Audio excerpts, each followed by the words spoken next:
Welcome back.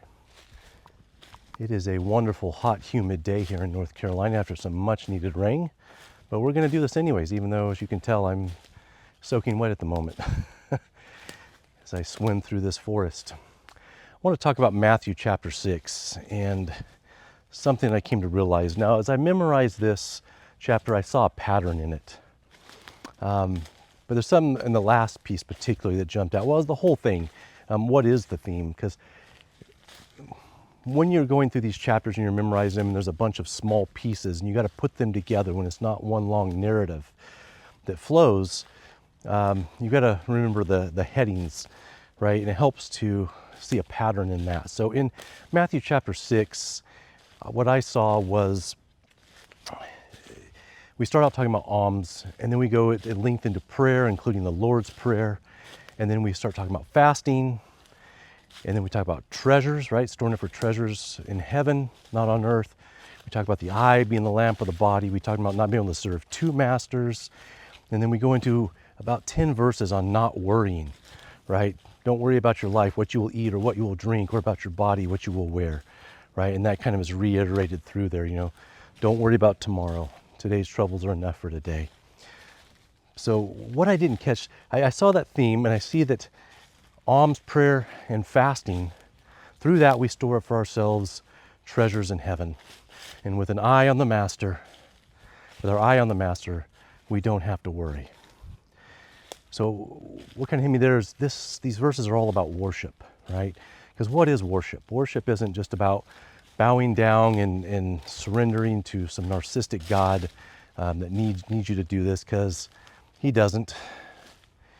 So worship is about relationship. It's about developing relationship. And so that is what I've come to see chapter 6 of Matthew here, the second chapter in the Sermon on the Mount, what it is about. It's about how do we worship God? How do we develop relationship with God, right? And it gave some good examples there of, again, serving others, right? But then we have things directly with God, like prayer and fasting, right? And self-control.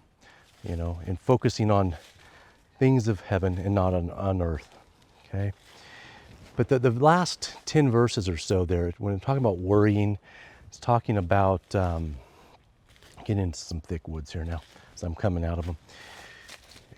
It's talking about not worrying this, it's talking about faith. And faith is something that really struck me here. So we talk about love languages. If you're familiar with Gary Chapman's book, it's one of my favorite books. I've read it probably 8 or 9 times over the years. But there's something missing from that, right? We've got this kind of almost become a cliche thing, from John Lennon and the Beatles. All you need is love, right? But is that true?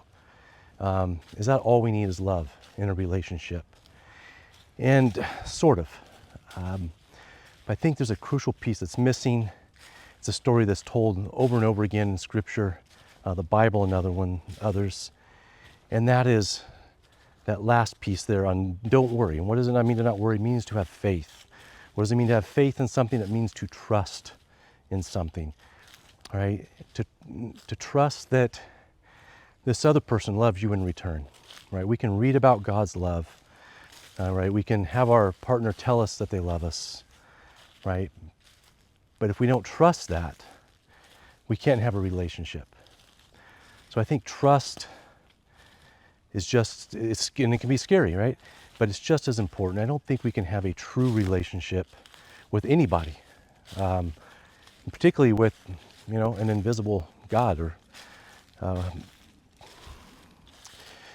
So that's the biggest message I think I got from Matthew 6 here now at the end is all these things are worship, but the key, the most important part of that relationship is trust. Trusting that the other person, or the God in this particular instance, has your best interest in heart.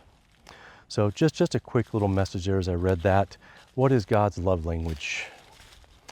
God's love language is faith. It's trust. Have a great day.